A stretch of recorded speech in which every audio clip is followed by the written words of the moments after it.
Shalom, shalom. Selamat malam buat Indonesia. Saya menyapa Anda dari Jum Sema Adonai saat ini. Bapak Ibu yang terkasih di dalam Tuhan, kita kembali mempelajari pelajaran sejarah penebusan dari buku seri kedua. Hari ini kita akan menemukan siapakah keturunan keempat dan ada apa dengan kota Sikem, ya? Ada peristiwa apa yang terjadi di sana? Bapak Ibu yang terkasih, kita akan memulai pelajaran ini. Terlebih dahulu saya akan minta kepada saudari saya, Ibu Aling, untuk memimpin kita di dalam doa pembukaan. Dipersilakan. Baik, terima kasih Bu Heni. Baik Bapak Ibu yang terkasih dalam Kristus, mari kita berdoa. Bapa yang di surga, terima kasih dan puji syukur karena masih diberikan kesempatan sekali lagi pada malam ini di kelas kami yang terakhir untuk bisa sama-sama belajar kebenaran firman. Ya Bapak, kiranya ada penyertaan-Mu di dalam kelas pembelajaran ini sehingga semuanya dapat berjalan dengan lancar, baik internet kami dan juga urapilah Pak Yudi Lengkong yang akan menyampaikan kebenaran firman-Mu pada kami malam ini, sehingga Pak Yudi dapat menyampaikannya dengan baik dan benar, dan berikanlah kami hikmat yang daripada-Mu ya Tuhan, sehingga kami juga bisa menerima pembelajaran firman ini di dalam hati dan pikiran kami juga dengan baik dan benar, dan mampukanlah firman-Mu ini menjadi rema di dalam diri kami ya Bapa, sehingga kami bisa menjadi berkat bagi banyak orang dengan kami memberitakannya, mengajarkannya kepada orang lain, dan juga mampukan kami untuk menjadi pelaku firman-Mu. Dan berkatilah juga para operator yang bekerja di belakang layar ya Bapak, dan juga Ibu Heni yang menjadi moderator dalam kelas kami malam ini, sehingga semua dapat berjalan dengan baik dan lancar. Terima kasih ya Tuhan, kiranya waktu ini kami serahkan semua di dalam tangan-Mu.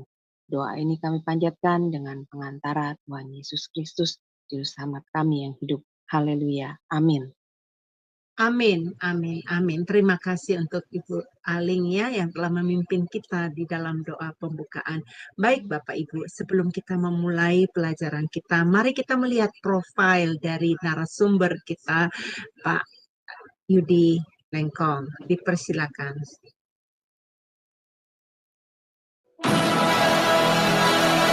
Shalom semua, berjumpa kembali dengan tema Adonai.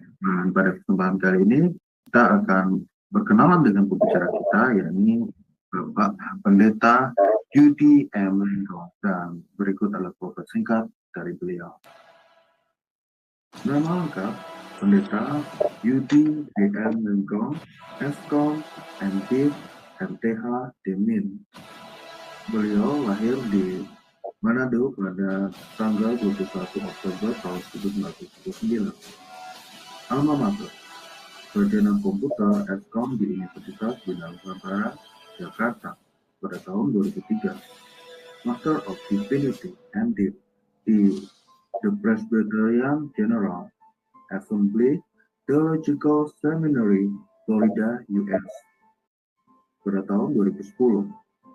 Doctor of Ministry Demin di Barrett Theological Seminary, Florida, US pada tahun 2015. Master Teologi MTH di STT Bethesda, Bekasi pada tahun 2021. Pelayanan Pendeta di Gereja Presbyterian Bukit Sion Indonesia di Jalan Telaga Warna 1, Nomor 2, Puri Cinere, Depok. Pembicara seminar buku seri sejarah penebusan untuk Yayasan Damai Sejahtera Utama Depok. Dosen di STT Giasmos Mission Jakarta. Baik Bapak Ibu terkasih di dalam Tuhan, kita akan segera belajar tentang firman Tuhan yang akan dibawakan oleh Pak Yudi Lengkong. Dipersilakan. Baik, shalom Bapak Ibu Ya. sekalian. Semoga kasih karunia Tuhan senantiasa menyertai kita semua di dalam kesehatan yang baik, lihat anugerah Tuhan. Baik, malam hari ini kita akan melanjutkan pelajaran kita mengenai mengenai Alkitab, secara khususnya penggenapan perjanjian suluh dilihat dari sudut pandang sejarah penebusan.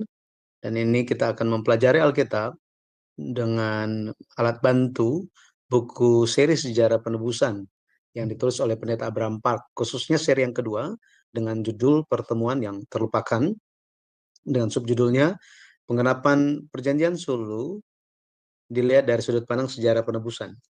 Baik, kita telah melihat sejauh ini mengenai perjanjian di dalam Alkitab, kemudian perjanjian yang dilihat sebagai perjanjian yang penting, yang paling penting itu adalah perjanjian suluh.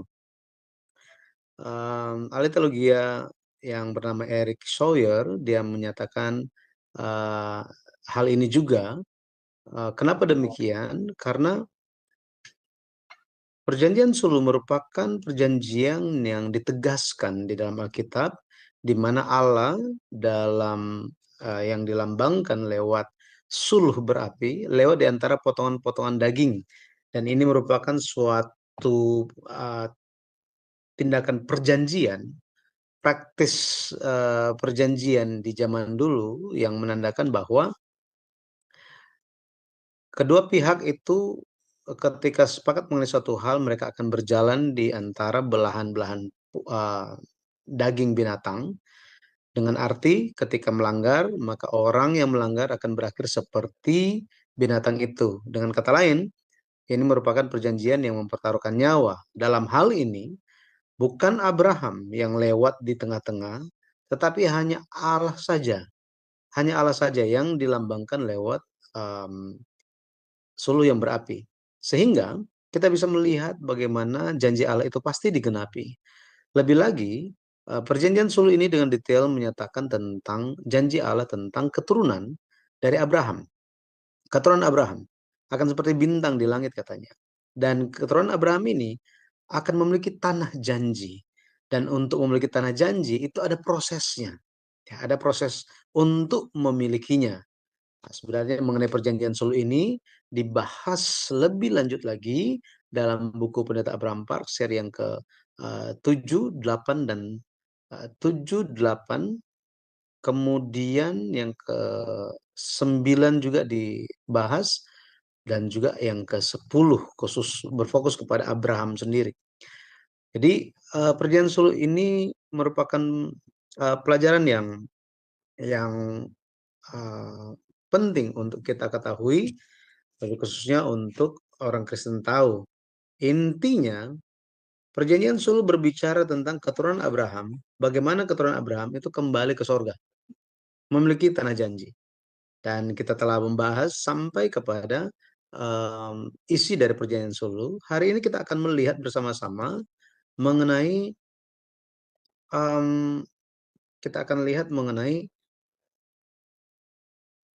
siapakah keturunan keempat, dan lebih khusus lagi, apa hubungan keturunan keempat ini dan bagaimana dia akan menggenapinya. Dan kita akan lanjut mengenai Yusuf yang dikuburkan di Sikem. Apa hubungan Yusuf dengan Sikem ini? Kita lihat Kejadian 15 ayat 16. Tetapi keturunan yang keempat akan kembali ke sini, sebab sebelum itu kedurjanaan orang Amori itu belum genap. Baik. Kalau kita perhatikan di dalam ini bukunya, bicara mengenai anak sulung di dalam keluarga Yakub, itu ada 3 anak sulung yang dilihat, gitu ya, yang dilihat bahkan dicatat di dalam Alkitab.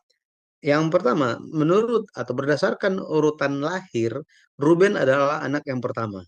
Kejadian 49, 3-4 menyatakan hal ini, tetapi dikatakan juga bahwa bukan dia lagi yang terutama. Ya, jadi secara urutan lahir, Ruben yang pertama. Tetapi secara silsilah, Yehuda itu adalah anak sulung. Yehuda adalah anak sulung. Akan tetapi kalau kita lihat 1 Tawarik 5 ayat 1-2, di situ dikatakan bahwa meskipun Yehuda itu yang sulung, tetapi bukan dia Maksudnya meskipun Yehuda itu tercatat di dalam silsilah sebagai anak sulung, tetapi anak sulung dari sudut pandang Allah itu adalah Yusuf. 1 Tawarik 5 ayat 1 sampai 2. Apa bukti di dalam Alkitab yang mendukung selain 1 Tawarik 5 ayat 1 sampai 2, apakah ada sumber-sumber di dalam Alkitab, referensi dalam Alkitab yang menyatakan bahwa Yusuf ini adalah anak sulung, ya, sebagai anak sulung. Nah, mari kita lihat bersama-sama beberapa bukti Yusuf memiliki hak kesulungan atau dia adalah anak sulung. Yang pertama, jubah maha indah yang Yakub berikan kepada Yusuf. Jubah maha indah yang Yakub berikan kepada Yusuf. Kalau kita lihat mengenai Yusuf ini, Yusuf merupakan anak yang sangat dikasihi oleh Yakub. Kenapa? Karena Yusuf itu lahir dari istri yang dia kasihi, yang sangat dia kasihi.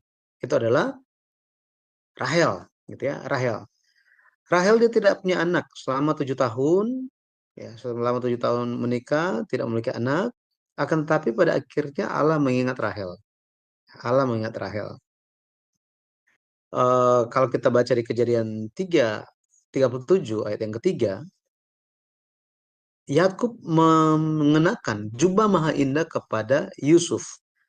Mengenakan jubah maha indah kepada seseorang itu merupakan suatu tanda bahwa orang yang mengenakannya, memakai pakaian jubah maha indah, itu adalah anak sulung.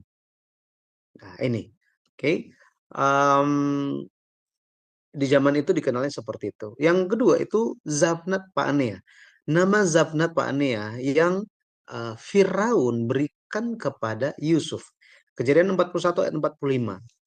Zabnat Paanea ini arti namanya orang yang memiliki nama ini hidup. Atau arti lainnya penunjang kehidupan. Firaun menganggap Yusuf adalah orang yang Tuhan utus untuk menyelamatkan dunia. Dan tugas anak sulung kalau kita lihat itu untuk menunjang kehidupan. Betul ya? Nah, sampai zaman sekarang nggak berubah kan? Nah, harapan dari orang tua atau anak sulung itu ada tanggung jawab yang demikian. Jadi Yusuf dia bukan hanya menjadi penunjang keluarga, kalau kita lihat di Kejadian 45 ayat 11, tetapi dia penunjang kehidupan seluruh bangsa. Itu Kejadian 41 ayat 20 kalau kita lihat. Bahkan di Kejadian 41 ayat 54 dan seterusnya, di situ dinyatakan bahwa banyak bangsa di bumi ini hidup mereka terpelihara gara-gara Yusuf. Ini Yusuf menggenapi nama Zavnat Paanea, penunjang kehidupan, tanggung jawab dari anak sulung. Bukti lainnya, pencatatan di Ibrani pasal 11. Kalau kita lihat Ibrani pasal 11, ayat 8 itu dicatat tentang iman Abraham. By faith, Abraham. Ya, by faith. Kemudian ayat 20, karena iman, Ishak. Setelah Ishak, ayat 21 dikatakan karena iman, Yakub. Setelah Yakub, ayat 22, di situ dikatakan karena iman, Yusuf katanya. By faith, Yusuf ngapain? Kalau kita lihat, coba kita lihat Ibrani 11, Ibrani 11 ayatnya yang ke-22, di sini dikatakan, karena iman, maka Yusuf menjelang matinya memberitakan tentang keluarnya orang-orang Israel dan memberi pesan tentang tulang belulangnya.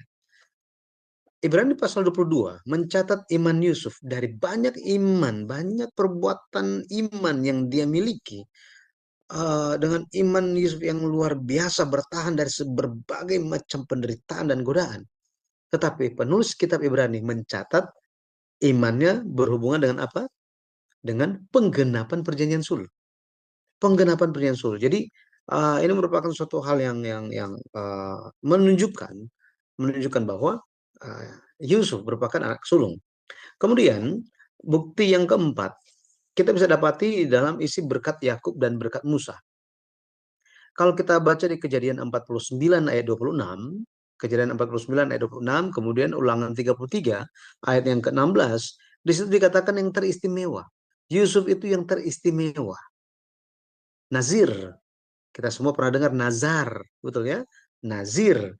Nazir ini orang yang dikuduskan, orang yang dibedakan atau dipisahkan, dikhususkan untuk suatu tujuan khusus. Suatu tujuan khusus. Nah, inilah Yusuf. Dia ada tujuan khusus, berbeda dari saudara-saudara dia. Nah, kemudian ada berkat batu kepala. Jadi bukan hanya teristimewa, tetapi dia juga menerima berkat batu kepala. Batu kepala di sini bicara tentang ubun-ubun. Jadi sudah ada kepala, tetapi dia yang paling atas. Orang Israel adalah anak sulung. Betul ya? Israel adalah anak sulung. Akan tetapi Yusuf itu di atas mereka semua. Di atas mereka semua. Posisi yang paling tinggi adalah Yusuf. Dan tentu pengakuan di 1 Tawarik 5 ayat 1-2.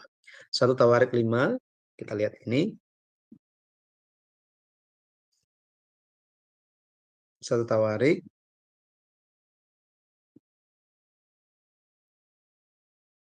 1 Tawarik kita akan lihat 5, pasal 5, ayat 1 dan 2. Anak-anak Ruben, anak sulung Israel. Dialah anak sulung, tetapi karena ia telah melanggar kesucian petiduran ayahnya, maka hak kesulungannya diberikan kepada keturunan dari Yusuf, anak Israel juga, sekalipun tidak tercatat dalam silsilah sebagai anak sulung. Memang Yehudalah yang melebihi saudara-saudaranya, bahkan salah seorang dari antaranya menjadi raja. Tetapi hak sulung itu ada pada Yusuf. Jadi hak sulung itu ada pada Yusuf. Secara luar kalau kita lihat, anak sulung itu dia ada berbagai macam tanggung jawab. Tetapi pada akhirnya, anak sulung yang diakui oleh Allah adalah dia yang memikul kehendak Allah dan menggenapinya. Yusuf melakukan hal ini. Ya, jadi nanti ketika baca buku seri sejarah penulisan seri yang kedua, pertemuan yang terlupakan yang ditulis oleh Pendeta Abraham Park, Bapak Ibu saudara sekalian bisa melihat penjelasan yang lebih detail lagi, gitu ya. Tapi kita akan lanjut kepada hubungan Yusuf dan Sikem. Hubungan Yusuf dan Sikem. Kalau kita lihat, Yusuf dia adalah keturunan yang keempat. Dia adalah keturunan yang keempat. Bersama dengan 70 anggota keluarga Yakub, kalau kita lihat semuanya berkumpul di Mesir. Yakub dia masuk ke Mesir di tahun 1876 sebelum Masehi. Pada waktu itu umur Yusuf 40 tahun. Umur Yusuf 40 tahun. Nah, kemudian kalau kita lihat pada tahun 1806 SM sebelum Masehi, Yusuf mati. Yusuf mati di usia 110 tahun. Jadi kalau kita lihat, Yusuf, dia keturunan yang keempat, amin, oke. Tetapi dia mati di Mesir. Pertanyaannya bagaimana perjanjian sulh itu digenapi? Bayangkan kalau misalnya kita lagi nonton film action, tiba-tiba pemeran utamanya mati. Itu kan langsung kayak gugurlah harapan kita semua, betul ya? Jadi di waktu Yusuf mati, seolah-olah pelita itu redup dan redup dan redup. Tidak ada lagi siapa-siapa yang menjadi karakter utama. Pada akhirnya mereka menjalani, orang Israel, keturunan Yakub itu menjalani kehidupan perbudakan, kehidupan kegelapan yang luar biasa menderita di Mesir. Di Mesir. Nah, jadi bagaimana ini digenapi? Yang pertama, perjanjian sulh itu digenapi lewat pesan terakhir Yusuf. Pesan terakhir Yusuf. Kita lihat sama-sama. Kejadian 50 ayat 24 sampai 25. Kejadian 50 mari kita lihat ayat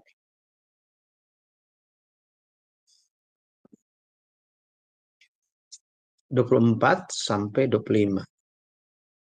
Baik. Berkatalah Yusuf kepada saudara-saudaranya, tidak lama lagi aku akan mati. Tentu Allah akan memperhatikan kamu dan membawa kamu keluar dari negeri ini ke negeri yang telah dijanjikannya dengan sumpah kepada Abraham, Ishak dan Yakub. Ayat 25. Lalu Yusuf menyuruh anak-anak Israel bersumpah katanya, tentu Allah akan memperhatikan kamu. Pada waktu itu kamu harus membawa tulang-tulangku dari sini. Kalau kita lihat di sini, Yusuf benar-benar apa? Dia percaya bahwa Allah akan memperhatikan orang Israel yang waktu itu sementara hidup di Mesir. Yusuf telah melihat bahwa apa? Kehendak kehendak Allah lewat perjanjian sulh itu harus digenapi. Dan tahap pertama itu adalah apa? Penggenapan perjanjian sulh itu adalah keturunan Abraham menjadi budak di negeri asing.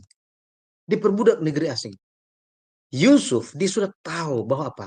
Negeri asing yang dimaksud itu adalah Mesir. Di kemudian hari, sekarang ini saya masih ada kuasa.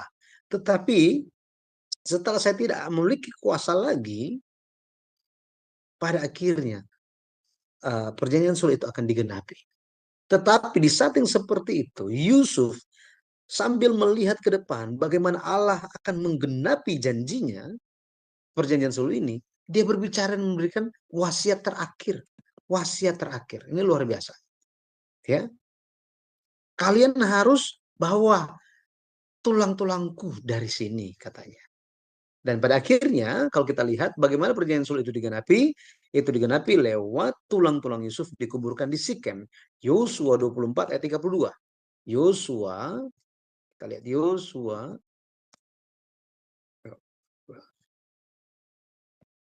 Yosua kita akan lihat 24 ayat yang terakhir, ayat yang ke-30. Ayat yang ke-32. Masih ayat yang ke-33 soalnya. Ayat 32. Tulang-tulang Yusuf yang dibawa orang Mesir, tulang-tulang Yusuf yang dibawa orang Israel dari Mesir, dikuburkan mereka di Sikem, di tanah milik yang dibeli Yakub dengan harga 100 kesita dari anak-anak Hemor, bapak Sikem, dan yang ditentukan bagi Bani Yusuf menjadi milik pusaka mereka. Jadi pada akhirnya digenapi. Cuma pertanyaannya, seperti apa ini digenapi? Seperti apa ini digenapi? Ya, kalau kita lihat, yang pertama, Musa membawa tulang-tulang Yusuf keluar dari Mesir. Bayangkan, sejak Yusuf mati sampai orang Israel keluar dari Mesir, sudah berlalu 360 tahun lamanya.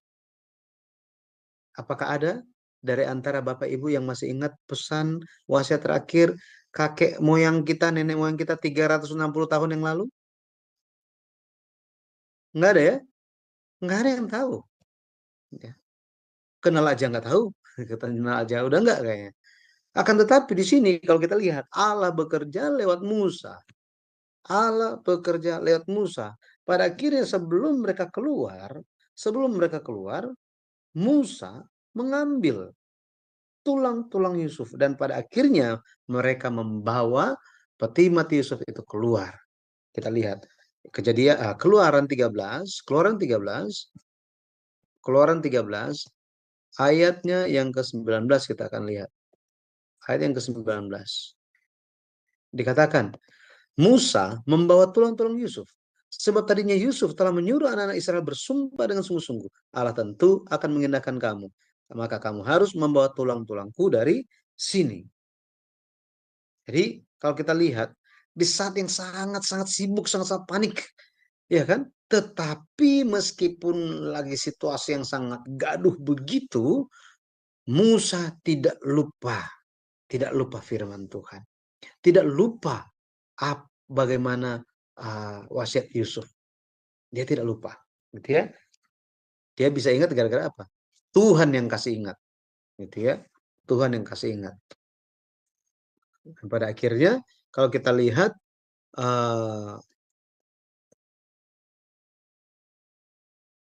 perjanjian sulh itu digenapi dengan cara peti mati Yusuf itu dipikul selama 56 tahun oleh orang-orang yang nggak diketahui siapa mereka.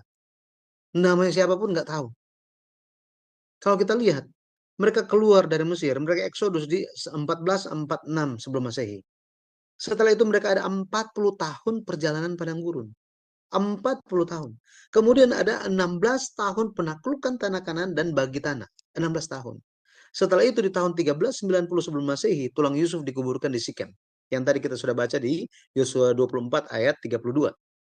Jadi total, sejak Eksodus sampai tulang Yusuf itu dikuburkan di Sikem, ada 56 tahun dipikul. Kalau zaman modern sekarang cuma keturunan-keturunan keluar anak-anak itu akan bilang apa? Buat apa dipikul-pikul? Kita kremasi aja. Selesai.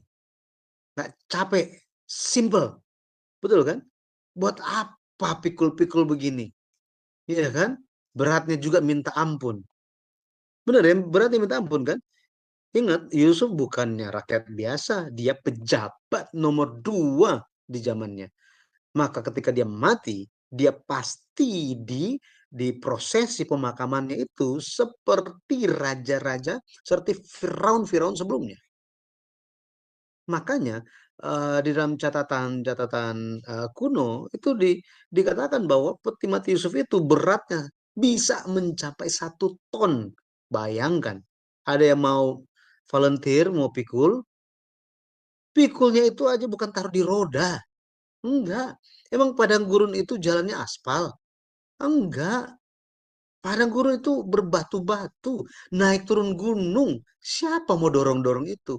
Harus dipikul. Makanya catatan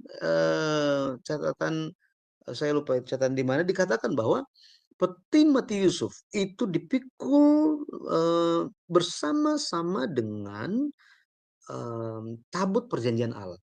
Ya, ada komentator seperti itu gitu ya. Nah, jadi bayangkan untuk menggenapi perjanjian sulhu, ada orang-orang yang memberikan dedikasi mereka, pelayanan mereka dengan luar biasa. Nah, itu sebabnya Tuhan Tuhan itu dia akan membalaskan setiap orang berdasarkan apa? Bukan berdasarkan iman dia, bukan berdasarkan ngomongnya hebatnya seperti apa, bukan. Tetapi berdasarkan perbuatan imannya.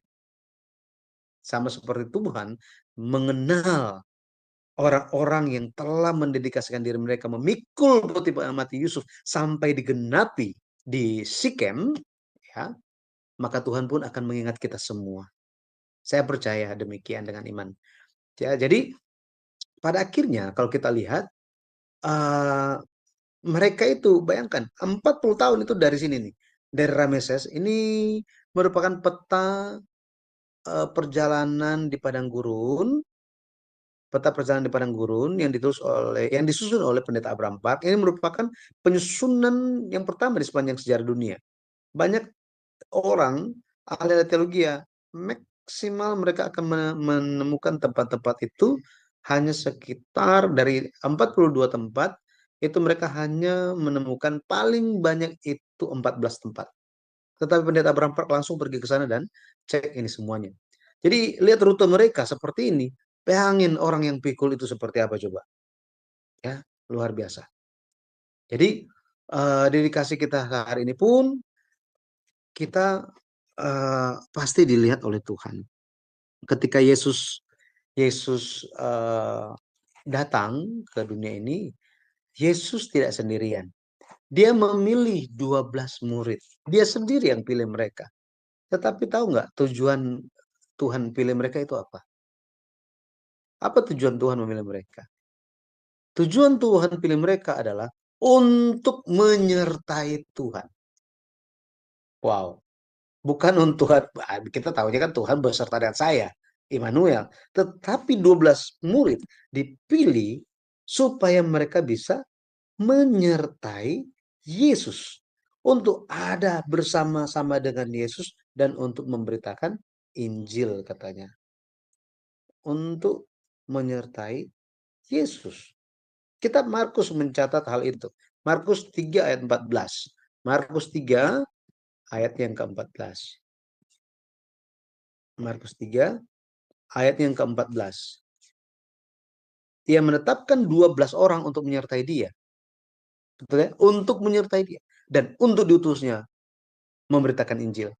Sama seperti itu, kita perlu menyertai kehendak firman.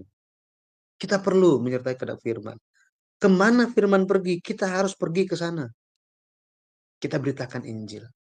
Apa yang menjadi kehendak Tuhan kita jalan. Ya, baik. Jadi kalau kita lihat sejak perjanjian sulhu itu dibuat di tahun 2082 sebelum Masehi sampai tulang-tulang Yusuf itu dikuburkan di Sikem di tahun 1390 sebelum Masehi, telah berlalu berapa tahun? 692 tahun. Apa arti angka ini bagi kita? Ya, apa arti angka ini bagi kita? Arti angka ini bagi kita adalah janji Tuhan pasti digenapi. Meskipun orang pikir itu nggak genap. Kelamaan. Saya doa, Tuhan kayak nggak dengar. Ya sudahlah, terserah Tuhan lah maunya apa. Jangan seperti itu. Sebagai orang yang beriman, kita senantiasa harus bersandar kepadanya.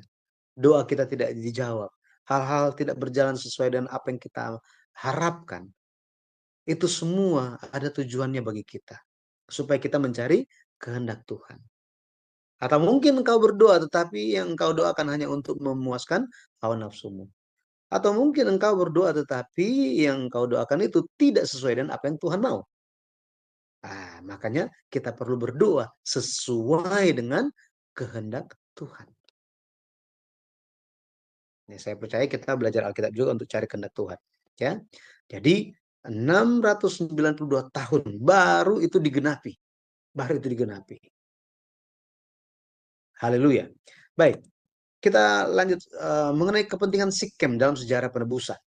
Sikem, tadi muncul Sikem. Apa hubungan Yusuf dan Sikem? Apa hubungan Yusuf dan Sikem? Kalau kita lihat yang pertama, Sikem itu mewakili tanah Kanaan. Mewakili tanah Kanaan. Karena kalau kita lihat, Sikem merupakan tempat Allah menampakkan diri pertama kali di dalam Kanaan. Dan janjikan anak Kanaan. Pertama kali. Kepada siapa? Abraham. Kepada Abraham. Kita bisa baca ini di Kejadian 12 ayat 6 sampai 7. Kejadian 12 ayat 6 sampai 7. Abraham berjalan melalui negeri itu sampai ke suatu tempat dekat Sikem, yakni pohon tarbantin di More. Waktu itu orang Kanaan diam di negeri itu. Ayat yang ketujuh dikatakan, ketika itu Tuhan menampakkan diri kepada Abraham dan berfirman, aku akan memberikan negeri ini kepada keturunanmu. Maka didirikannya di situ mezbah bagi Tuhan yang telah menampakkan diri kepadanya. Jadi di sini kita bisa lihat bahwa Allah janjikan tanah Kanaan pertama kali di mana? Di Sikem. Di Sikem. Di situ Abraham juga pertama kali mendirikan mezbah bagi Tuhan. Artinya apa? Setelah Allah memberikan janjinya, firman-Nya kepada Abraham, Abraham bersyukur dan menyembah Allah. Abraham bersyukur dan menyembah Allah. Itu sebabnya kenapa persembahan selalu datang setelah khotbah. Kenapa? Karena setelah kita menerima firman kasih karunia, kita menjadi bersyukur. Roh Kudus itu bekerja di dalam kita dan kita bersyukur di hadapan Allah. Ya, seperti itu. Bersyukur di hadapan Allah. Makanya di dalam ibadah-ibadah gereja-gereja, khotbah dulu baru bersyukur.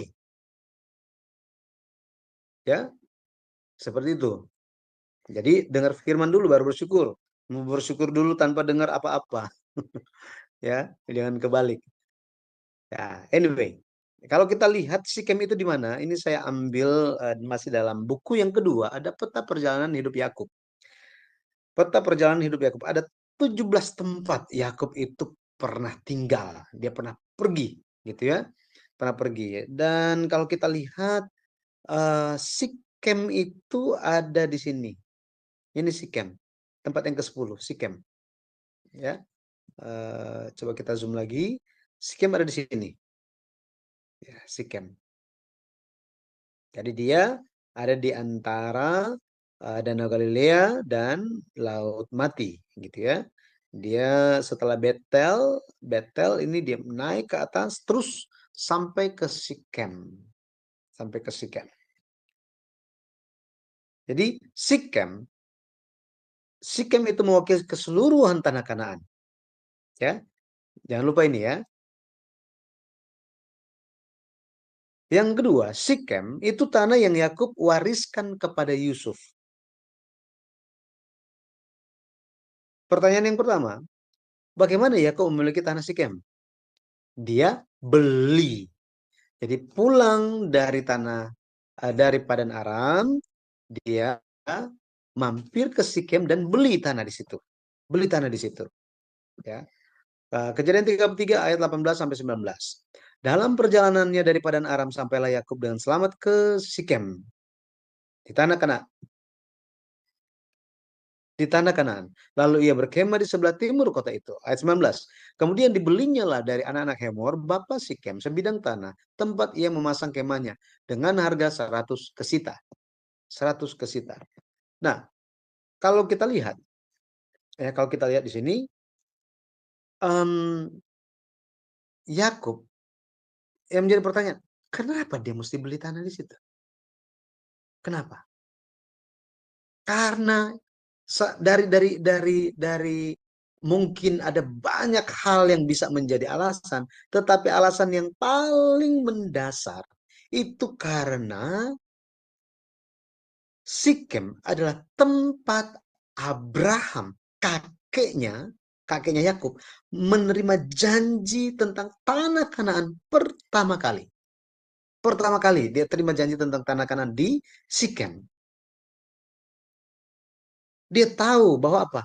Bahwa Sikem itu sangat penting. Sangat-sangat penting. Gitu ya.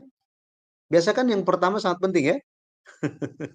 Yang pertama sangat penting. Ya, kita kalau ingat yang pertama apa? Oh, pertama kali tiba di satu tempat, pertama kali jatuh cinta atau pertama kali macam-macam gitu ya. Pertama kali mungkin ketemu Yesus gitu seperti apa? Pertama kali percaya, berserah penuh. Ya, pertama kali menerima kasih karunia Tuhan. Nah, jadi yang pertama itu sangat penting. Nah, Yakub dia menyadari kepentingan dari tanah Kanaan ini. Dan dia sadar akan hal ini. Dia tahu tentang Sikem itu dari mana? Dari Abraham langsung. Ibrani 11 ayat 9 dikatakan bahwa karena iman ia diam di tanah yang dijanjikan itu, seolah-olah di suatu tanah asing. Dan di situ ia tinggal di kemah dengan Ishak dan Yakub yang turut menjadi ahli waris janji yang satu itu. Di sini dikatakan Abraham, Ishak dan Yakub tinggal satu kemah yang sama dan mewariskan perjanjian. Apakah Abraham dan Yakub masih ketemu? Betul ya, ini menjadi pertanyaan ya kan? Apakah mereka ketemu? Ya, mereka ketemu, gitu ya. Mereka bertemu. Bagaimana caranya mereka bertemu? Gitu ya. Yang paling sederhana kalau kita lihat, ya yang paling sederhana adalah ketika Abraham, jadi ini Abraham ya, Abraham ini dia mati di usia berapa? 175 tahun. Umur berapa dia dapat anak? Dia dapat anak di usia 100 tahun. Betul ya? Usia 100 tahun dia dapat anak kan? Ishak. Nah, ini Ishak. Tapi kemudian kalau kita lihat ketika Ishak berumur 60 tahun dia dapat anak. Ya, dia dapat anak. Yakub. Gitu ya. Yakub. Maka usia Abraham waktu dapat cucu berapa? Itu tinggal tambah kan 100 tambah 60, 160. Sorry, 160. Ya, 160. Maka kalau kita lihat di sini ya,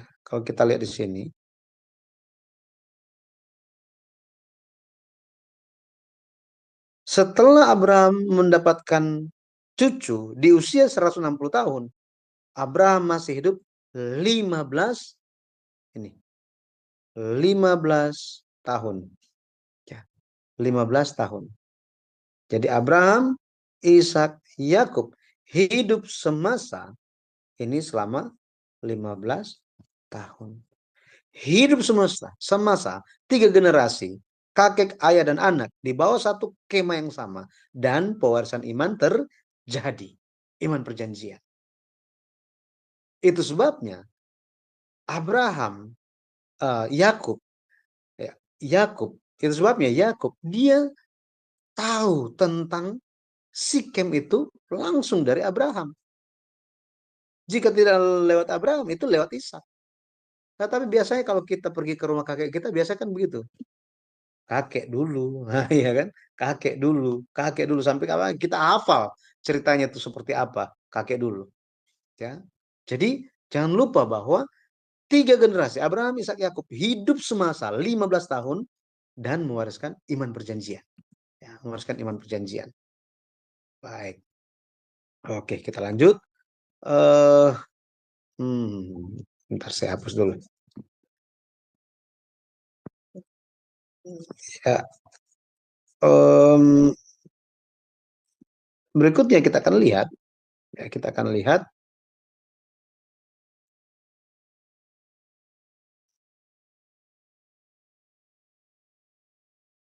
Ya, Sikem bagi Abraham ini sangat penting, gitu ya. Sikem bagi Abraham itu sangat penting. Kenapa? Karena ya tadi saya sudah jelaskan gitu ya. Karena itu merupakan tempat pertama dia menerima janji tentang tanah Kanaan, gitu ya, tanah Kanaan. Oke, ini saya sudah bilang tadi ya. Sikem adalah tempat Allah pertama kali menampakkan diri kepada Abraham di tanah Kanaan. Kemudian tempat pertama Allah janjikan tanah Kanaan. Tempat pertama Abraham mendirikan mezbah di dalam tanah Kanaan. Ya, seperti ini.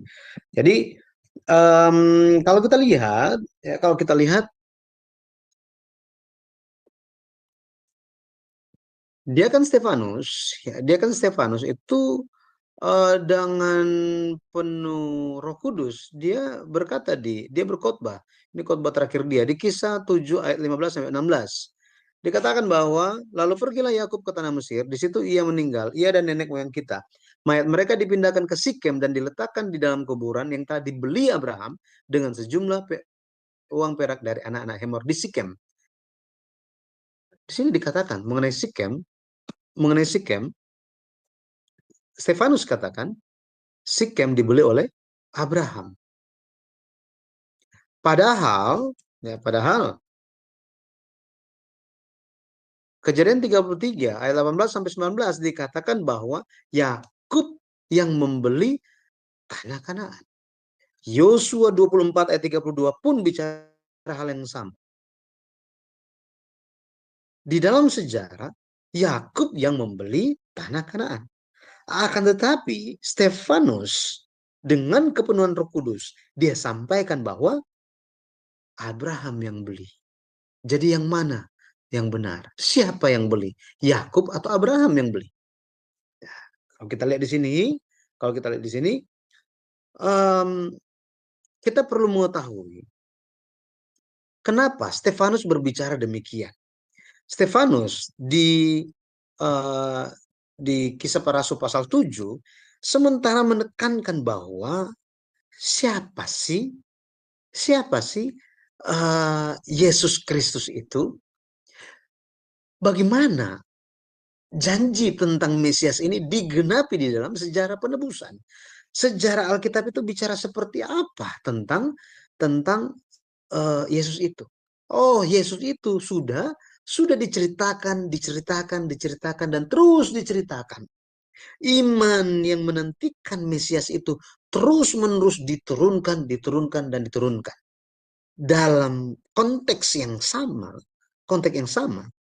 Ketika Stefanus berbicara tentang Sikem dibeli oleh Abraham, artinya Allah melihat bahwa Sikem itu Abraham yang beli. Gara-gara apa? Meskipun Yakub yang beli, meskipun nyatanya Yakub yang beli, tetapi dari sudut pandang Allah melihat bahwa Abrahamlah yang membeli Sikem. Kenapa? Karena Yakub membeli Sikem, tetapi dia membelinya atas pengaruh iman dari Abraham. Karena mereka hidup semasa selama 15 tahun. Dan mewariskan janji. Ibrani 11 ayat 9 nyatakan hal itu. Maka kita bisa melihat, ya, kita bisa melihat bahwa di sini ya contoh gitu ya, contoh. Contohnya misalnya Bapak Jokowi membangun tol di Papua, tol di Kalimantan, tol di Sumatera. Pertanyaannya, Bapak Jokowi yang bangun itu tol? Bukan dia, tukang-tukang yang bangun. Betul kan? Akan tetapi karena pengaruh dari Pak Jokowi, maka tukang-tukang itu, ya, tukang-tukang itu mengerjakannya. Sama, tanpa pengaruh iman dari Abraham, Yakub tidak akan beli tanah di Sikem.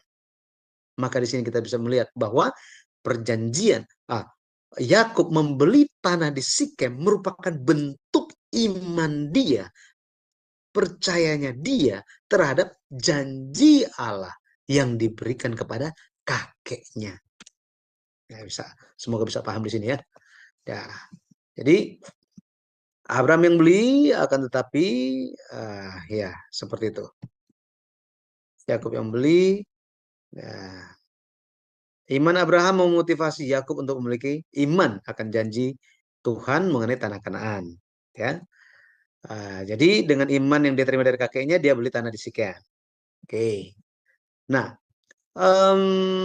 kalau kita lihat memang pada akhirnya pewarisan iman itu, puncak pewarisan iman itu menunjuk kepada Yesus yang datang. Ironinya, ini yang menjadi kesimpulan dari Diaken Stefanus. Yesus itu datang, janji tentang keturunan perempuan itu telah datang, telah digenapi. Tetapi kamu tolak, bahkan kalian bunuh dia, katanya. Dialah Yesus, orang benar itu. Wah, gitu ya.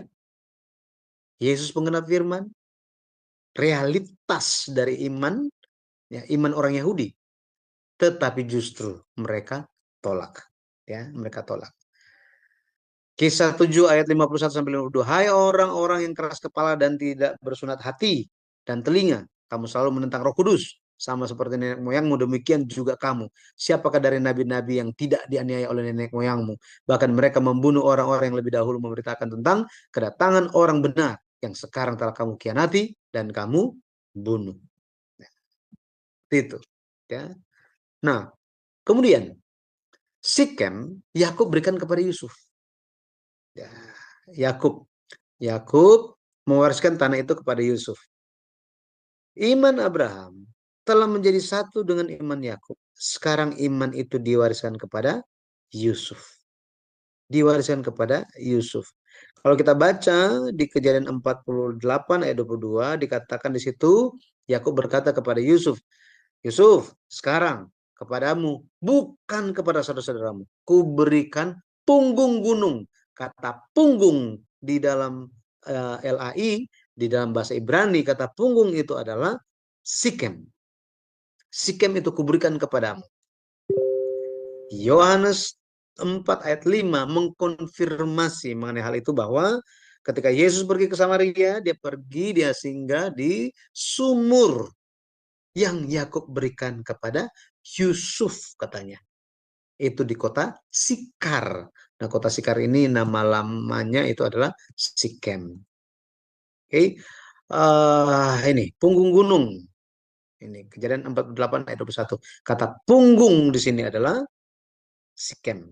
Ya, Sikem. Bahasa Indonesia masa kini dikatakan kepadamu lah dan bukan kepada saudara-saudaramu aku berikan Sikem, ya, Sikem. Yosua, makanya Yusuf, tulang Yusuf dikuburkan di Sikem, ya, dikuburkan di Sikem. Kisah 7 ayat 15 sampai 16 dikatakan bahwa lalu pergilah Yakub, ya ini masih khotbah Stefanus ya. Lalu pergilah Yakub ke tanah Mesir, di situ ia meninggal, ia dan nenek moyang kita. Mayat mereka dipindahkan ke Sikem dan diletakkan di dalam kuburan yang telah dibeli Abraham dengan sejumlah uang perak dari anak-anak Hemor di Sikem. Nah, sekarang di sini ditekankan tentang Yusuf, tentang Yakub di ayat 15, Yakub, dan dikatakan bahwa mayat mereka dipindahkan ke Sikem. Dari antara 70 anggota keluarga Yakub yang pergi ke Mesir, yang balik ke sana itu siapa? Yakub, betul ya? Yakub kembali kan? Nah, kejadian pasal 50 ada di situ. Yakub kembali. Tetapi Yakub tidak dikuburkan di Sikem. Yakub dikuburkan di Gua Makpela di Hebron sana. Ini jarak yang sangat jauh, berbeda. Sekali lagi pertanyaannya, kenapa Stefanus bicara seperti itu? Bahwa seolah-olah Yakub itu dikuburkan di Sikem. Ini untuk menekankan bahwa apa? Yang tadi. Iman dari Abraham telah menjadi satu dengan Yakub. Dan iman mereka ini telah menjadi satu dengan Yusuf. Itu sebabnya untuk menghargai jasa Yakub, makanya iman Yakub, makanya dikatakan bahwa seolah-olah dia yang dikuburkan di Sikem. Kenapa? Karena Yakub sendiri berkata kepada Yusuf, Yusuf, Allah akan memberkati kamu. Allah akan memperhatikan kamu. Dan tentu akan menuntun kamu kembali ke tanah Kanaan. Makanya dia kasih Sikem. Jadi iman dari bapak-bapak leluhur ini semua hanya menunjuk kepada satu hal. Perjanjian sulh pasti digenapi. Perjanjian sulh pasti digenapi. Pada akhirnya kesimpulannya, apa arti dari kata Sikem ini? Dalam bahasa Ibrani itu memiliki dua arti. Yang pertama, Sekem artinya membawa atau memikul sesuatu. Membawa atau memikul sesuatu. Arti lainnya adalah bahu. Bahu. Ya, bahu. Yesus. Ingat, perjanjian sulh itu merupakan pemulihan keturunan dan tanah. Puncak penggenapannya adalah Sikem. Dari semua tempat, penggenapannya itu adalah Sikem. Ajaibnya, Sikem memiliki arti membawa atau memikul sesuatu. Sekarang, pemulihan kita semua menjadi keturunan-keturunan Abraham. Itu kan hanya lihat Yesus kan? Galatia 3 ayat 29 dikatakan, jika kita menjadi milik Kristus, maka kita pun adalah anak-anak Abraham. Maka Yesus Kristus, ketika kita percaya kepada Yesus Kristus, maka kita selamat. Maka kita adalah anak-anak Abraham. Jadi Yesus Kristus pada akhirnya menjadi puncak penggenapan perjanjian sulh itu. Bagaimana Yesus menggenapinya? Bagaimana Yesus memulihkan keturunan dan tanah itu? Yesus memulihkannya lewat memikul beban dosa kita di bahunya. Lihat kayu salib kan? Ini Sekem di sini menunjuk kepada kematian Yesus Kristus di atas kayu salib dengan mencurahkan darahnya. Tetapi arti yang kedua, ini ayat yang ini ya, bahwa Allah menanggung dosa-dosa kita, dia akan memberikan kelegaan kepada kita. Matius 11 ayat 28, Mazmur 68 ayat 20, Mazmur 55 ayat 23. Oke. Nah, arti yang kedua, syakam adalah bangun atau bangkit pagi-pagi. Maka ketika kita melihat syakam ini dari sudut pandang sejarah penebusan, kita bisa mengetahui bahwa syakam ini digenapi lewat siapa? Lewat Yesus yang bangkit pagi-pagi di hari ketiga. Yesus membuka harapan kepada semua manusia. Nah, ini luar biasa. Ya. 1 Korintus 15 ayat 4 katakan apa? Bahwa ia telah dikuburkan, bahwa ia telah dibangkitkan pada hari yang ketiga sesuai dengan kitab suci. Sikem di perjanjian lama telah bernubuat, bersaksi tentang pekerjaan penyelamatan, pekerjaan penebusan yang akan dilakukan oleh Yesus Kristus di atas kayu salib dan bangkit pada hari yang ketiga, pagi-pagi benar. Nah, jadi semua firman Tuhan digenapi lewat, semua firman Tuhan pasti digenapi. Pasti digenapi. Yohanes 5 ayat 39, kemudian ayat 45 sampai 47, Lukas 24 ayat 27, ayat 44. Jadi ini bicara tentang kitab-kitab suci bersaksi tentang Yesus Kristus, ya, ini sama. Ya, jadi pada akhirnya perjanjian sulh ini masih tersisa bagi kita. Bagi kita. Kita adalah keturunan Abraham dan ada tanah janji untuk kita masuki, tanah yang telah disediakan bagi kita semua. Itu adalah kerajaan sorga. Kiranya kita menjadi keturunan Abraham yang memahami, mengetahui bagaimana untuk menjadi warga negara, bukan warga negara asing ya, bukan warga negara Indonesia, tapi warga negara surga, WAS, WNS, warga negara surga. Ya, semoga kita bisa terus bertahan sampai akhir dan pegang janji Tuhan sampai akhir. Haleluya, amin. Baik, saya kembalikan kepada Ibu Heni. Ya, makasih Bapak Pendeta Yudi. Baik teman-teman, sekarang persiapkan pertanyaan-pertanyaannya, tentunya dengan nanti angkat tangan pakai emoji ya, biar kami dari tim bisa mengetahui siapa aja yang ingin berdiskusi. Tapi sebelum, bagaimana Bapak Ibu yang terkasih, apakah Bapak Ibu mempelajari sesuatu? Ini hal yang mungkin baru buat Bapak Ibu ya, sudah lama menjadi Kristen ya, tapi baru mungkin memahami tentang rentetan cerita keturunan keempat yaitu Yusuf ya, dan bagaimana peti matinya dipikul ya, keluar dari Mesir, dan itu beratnya 1 ton lebih kalau nggak salah nanti tanya Bapak Pendeta ya, itu berat sekali dan digenapi yang dalam jangka jarak waktu yang sangat lama sekali. Tetapi betul-betul itu digenapi karena memang itu nubuatan dari Tuhan. Nah, saya pernah mempelajari ini dulu, ya, saya kagum. Dipertanyakan oleh Bapak Pendeta kami, ya, mengapa Yusuf begitu yakin dan percaya bahwa dan dia memberikan pesan kepada orang Mesir ya untuk supaya peti matinya dibawa. Kenapa? Saya berpikir, iya kenapa ya gitu. Ternyata diberikan jawaban sama Bapak Pendetanya juga waktu belajar sejarah penebusan. Ternyata itu karena imannya Yusuf. Yusuf itu kan dia mendengarkan dari nenek moyangnya ya, dari bapaknya, karena Yakub itu adalah anak yang tinggal di rumah. Jadi dia senang mendengar menguping tuh ceritanya, dia kupingin omongan kakeknya si Abraham sama papahnya gitu. Dan dia melihat apa janji Tuhan kepada Abraham yang sudah digenapi. Dan kemudian dia tahu perjanjian Tuhan yang keempat itu ke dia. Oh, itu dirinya gitu. Makanya dia percaya, dia pesankan kepada umatnya di Israel untuk berjanji satu waktu kalian pasti keluar dari sini. Imannya begitu besar.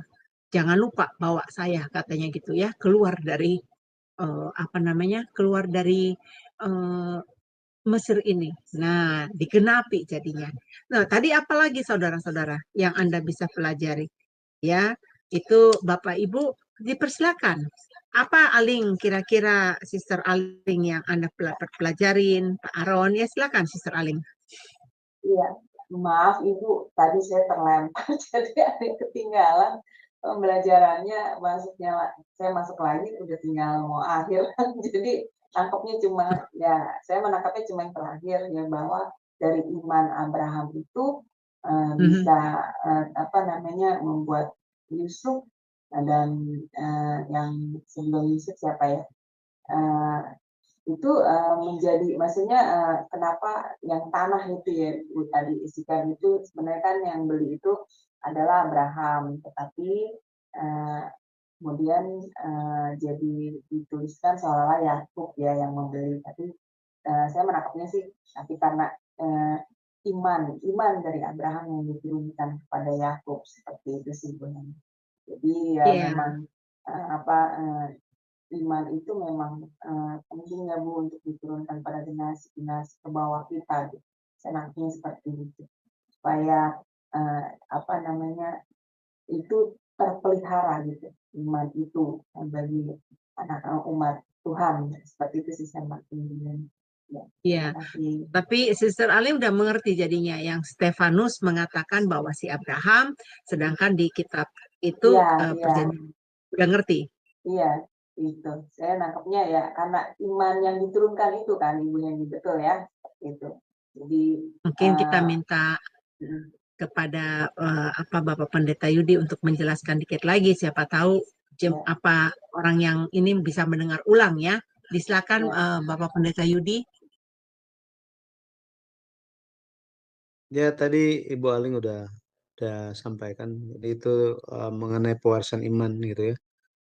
Intinya dia kan Stefanus menekankan pewarisan iman itu, dan dari sudut pandang Tuhan, dari sudut pandang Allah, Allah melihatnya bagaimana bagaimana iman Abraham itu sudah sampai kepada Yakub, sehingga Allah menghargai iman dari Abraham.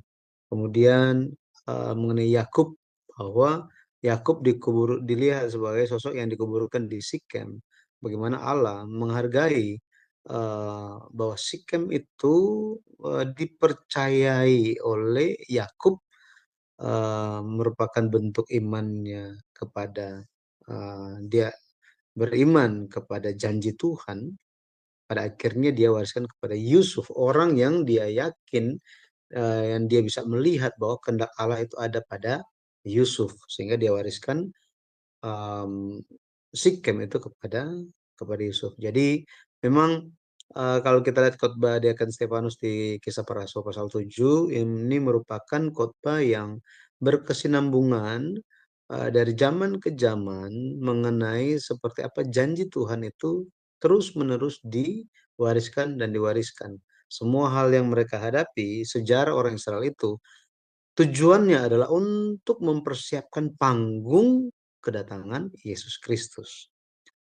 Saya sekaligus melanjutkan yang seperti yang saya sampaikan pertemuan yang sebelumnya tentang pertanyaan Ibu Heni mengenai pandangan 215 tahun itu. Jadi yang pertama, jadi orang-orang itu bertanya-tanya mengenai di kitab Keluaran pasal 12 ayat 41 sampai 42 dituliskan orang Israel di Mesir selama 430 tahun.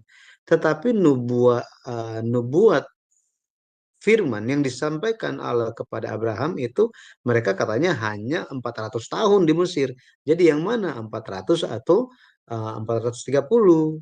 Nah, di sini berkembanglah mereka menyelidiki dan melihat ada pandangan yang disampaikan oleh Josephus. Flavius Josephus, dia merupakan sejarawan Yahudi. Dia katakan begini, ada 430 tahun sejak Abraham tinggal di Kanaan. Ini, sejak Abraham tinggal di tanah Kanaan sampai keturunan Yakub itu pun keluar dari Mesir setelah 215 tahun. Jadi dia ada bicara seperti itu. Maka orang berpikir, oh oke, berarti perlu hitung sejak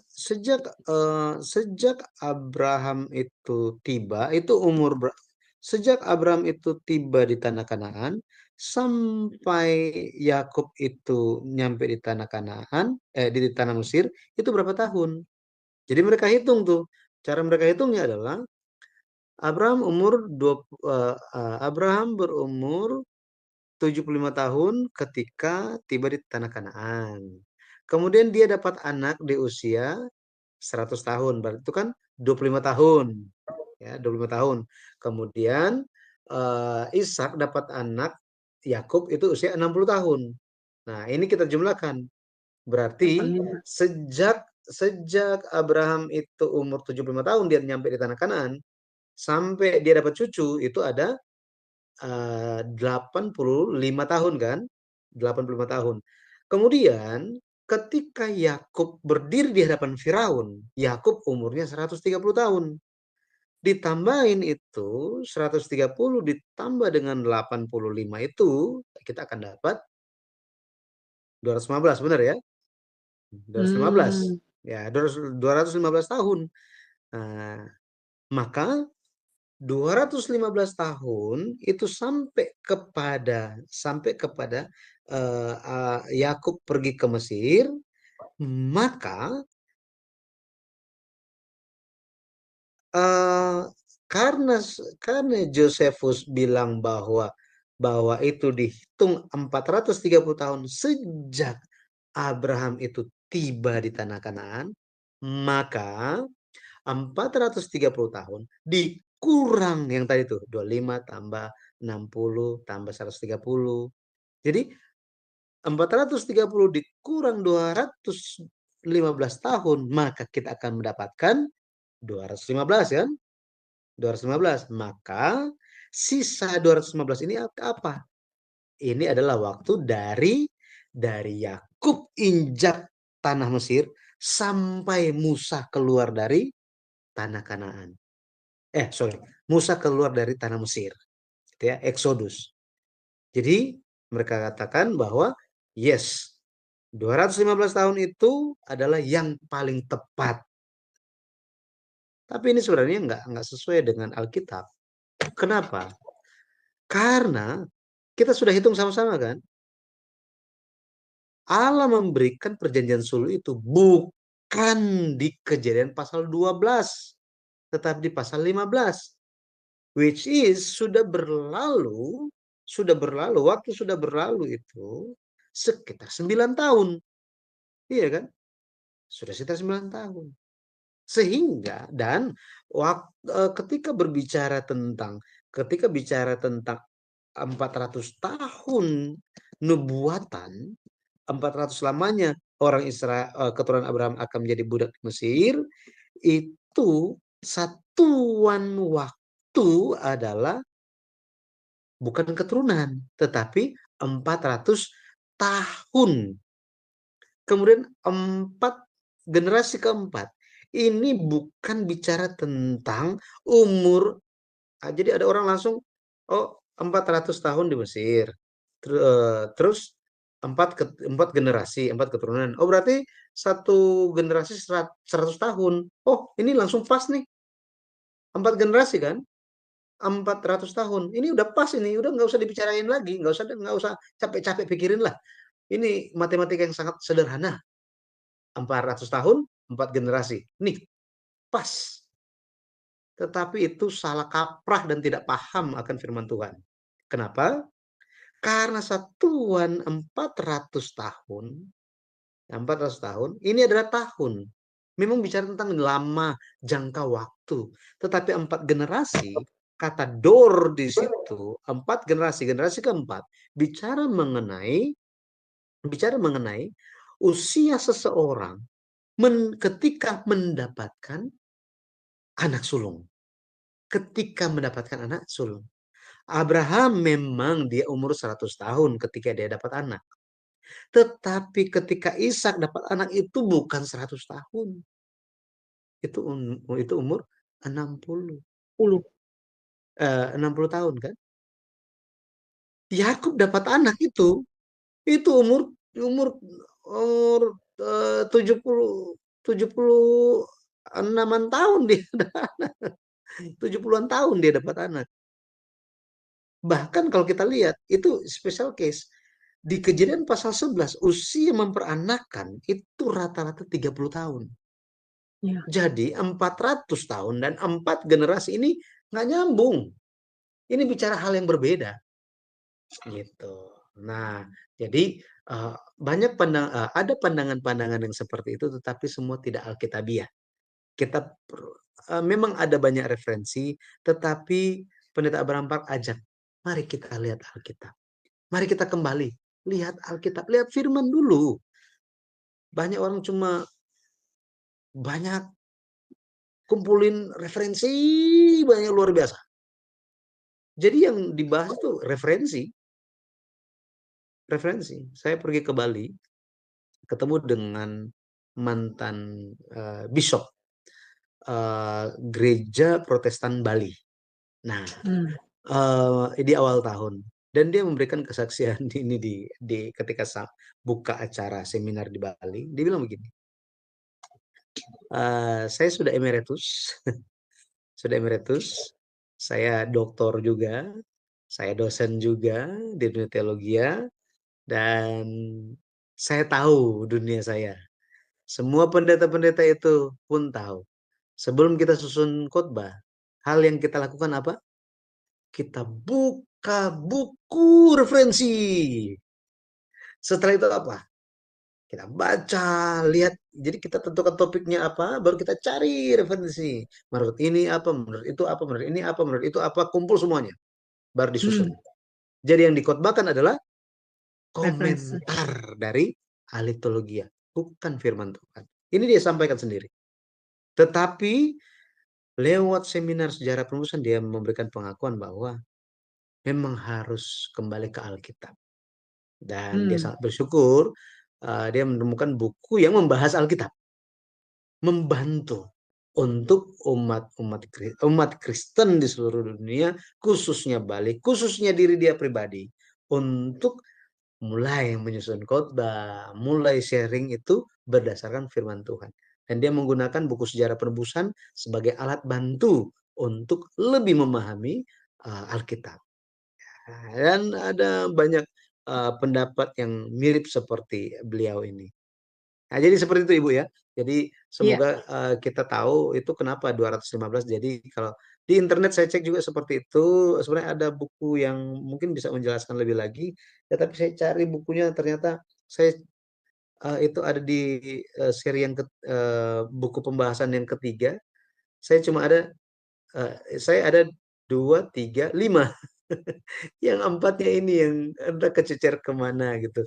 Tapi setelah saya cek semua referensi itu jadinya seperti ini. Ya, semoga bisa dipahami. Ya, sangat jelas sekali ya, Bapak Pendeta Yudi penjelasannya. Semoga bagi teman-teman yang memiliki pemikiran yang 215 itu dibagi 2 ya, 430 dibagi 2, 215 itu hendaknya kembali mengekernya dari firman Tuhan ya. Jadi rentetan. Nah, bagusnya di dalam sejarah penebusan ada tahun-tahunnya. Tahun berapa itu dia masuk ke sana ya. Jadi bisa akurat gitu menentukan berapa lama bangsa Israel dijajah ya, ada di Mesir waktu itu. Baik Bapak Ibu, adakah pertanyaan lain yang ingin dipertanyakan dari pelajaran hari ini? Tadi kan kita udah dikasih tahu ya, ternyata Sikem itu namanya Sacam. Apa ada lagi kira-kira Bapak Ibu yang ingin bertanya di dalam pertanyaan ini?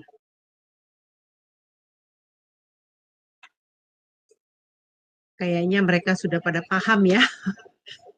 Udah pada paham ya. Baik. Pak Pendeta Yudi juga kita harus istirahat. Bagaimana packing-packingnya Bapak Pendeta? Oh, Pak Samuel, ya silakan bro. My brother, open the mics. Ya, silakan my brother. Ya. Ya, dengan Pak Pendeta siapa tadi? Pendeta Yudi. Pendeta Yudi, aduh lupa ya. Yudi, jadi kayak Yuda ya. Nah, Pak Yudi saya mau nanya, itu waktu, apakah ada hubungannya ketika Musa melihat bak belakangnya Tuhan itu atau punggungnya Yehova itu? Apa ada maksud di situ? Itu aja pertanyaan. Terima kasih Pak. Ya. Sejauh yang saya pelajari ya, berdasarkan yang saya pelajari aja ya Pak ya. Mungkin ada pandangan-pandangan dan komentar-komentar lainnya atau ada suatu pemahaman-pemahaman yang lain. Tetapi sejauh yang saya uh, lihat, em, Musa memang Musa bertanya, dia ingin melihat Tuhan gitu. Dia ingin Ya, melihat Tuhan, tetapi Tuhan tidak mengizinkannya. Cuma karena dia insist gitu ya, agak maksa gitu. Akhirnya Tuhan bilang, engkau akan melihat aku lewat di depanmu katanya. ya, Lewat di depanmu. Jadi ketika dia Tuhan lewat, Musa hanya melihat bagian belakangnya saja. Jadi yang saya pahami secara pribadi hanya sampai ke situ aja Pak. oke, Tidak ke apakah ada makna apa di balik ini gitu. oke, Ya, ya. Terima kasih Pak. oke, itu aja. Ya, God bless Pak. Ya. Ya, baik. Terima kasih untuk Prof. Samuel. Baik, tidak ada lagi ya. Kita akan tutup. Kita mau kasih Bapak Pendeta Yudi dari pagi, siang, sampai bahkan sebelum masuk ke sini baru menyelesaikan kelas juga di ini. Jadi tadi saya juga enter kelasnya. Saya juga sangat diberkati tadi mengenai perjanjian Tuhan yang keempat. Wah, luar biasa sekali Pak. Saya akan dengar ulang lagi nanti itu bagus banget pelajarannya. Jadi kita minta kesimpulannya kepada Bapak Pendeta Yudi dan tutup dalam doa dan berikan kita berkat. Baik, pada akhirnya janji Tuhan pasti digenapi.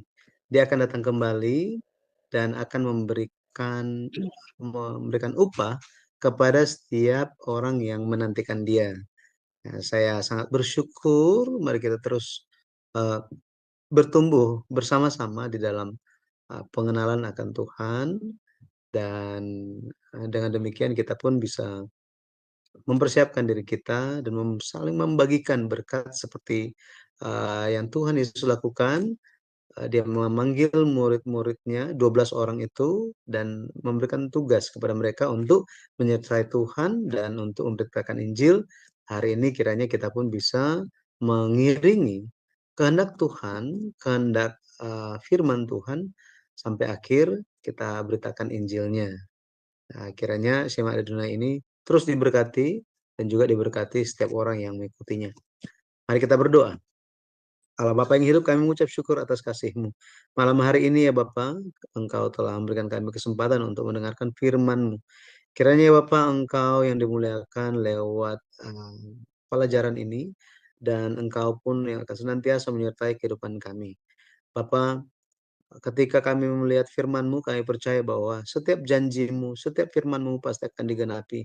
Karena itu tolong kami supaya kami lebih lagi dibukakan mata hati kami, membuka mata rohani kami sehingga kami bisa melihat setiap kehendak-Mu yang tersembunyi di dalam firman-Mu. Terima kasih ya Bapa untuk Shema Adonai ini, Engkau yang pakai senantiasa demi kemuliaan nama-Mu menyatakan Injil-Mu kepada banyak orang dan menjangkau bahkan sampai ke pelosok-pelosok.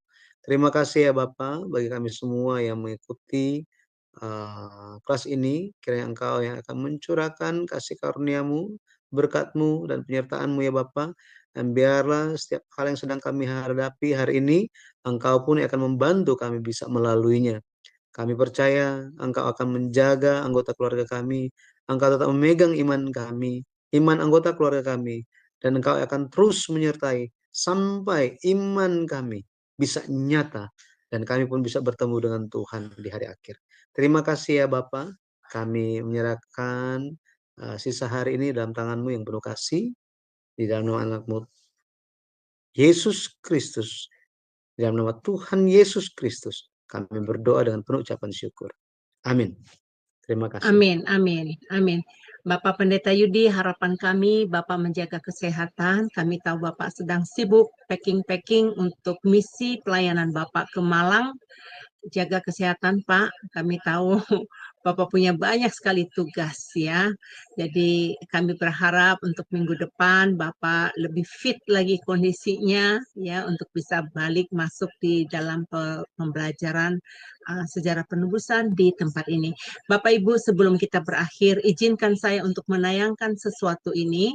Bapak Ibu kalau rindu untuk mengikuti pelajaran sejarah penebusan, Bapak Ibu boleh masuk ke dalam channel YouTube GPBSI Jakarta. Di sana banyak sekali pembelajaran. Saya menganjurkannya. Kenapa? Pengajaran sejarah penebusan, tidak ada satu teolog di dunia pun yang menentang pengajaran ini. Jadi pengajaran ini bukan pengajaran doktrin, tapi pengajaran pure kepada Alkitabnya. Jadi Bapak Ibu mampir ke tempat channelnya YouTube ini ya Bapak Ibu ya. Kemudian untuk selanjutnya Bapak Ibu bisa masuk ke channelnya Sejarah Penebusan. Ini juga channel YouTube ya. Sejarah Penebusan juga punya channel tersendiri. Kemudian Bapak Ibu bisa masuk kepada channel GPBSI Bandung. Di sini Bapak Ibu bisa belajar firman Tuhan secara video, dikirim 1 minggu 1 video. Bapak Ibu yang ingin mengikuti pelajaran sejarah penebusan melalui video 1 minggu 1 kali, dapat menghubungi Henny di Zoom Sema Adonai ini. Nanti saya akan bantu daftarkan Anda ya ke sana.